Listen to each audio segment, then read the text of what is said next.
নমস্কাৰ মই গাৰ্গীয়ে মোৰ অন্য এটা ভিডিঅ'লৈ আদৰণি জনাইছোঁ।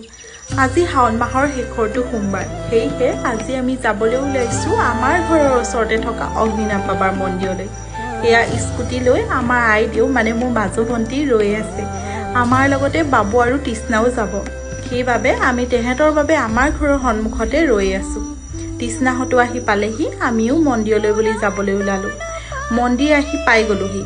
আহি পাই মানুহ দেখি আচৰিত, ইমানেই মানুহ, কোনফালে কেনেকৈ সোমাম ধৰিবই পৰা নাছিলোঁ।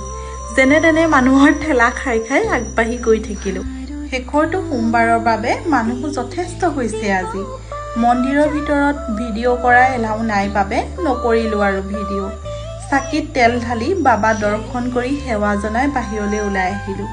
মোৰ অলপ সোনকালে হোৱাৰ বাবে তেহেঁতলৈ বুলি মই বাহিৰতে ৰ'লোঁ।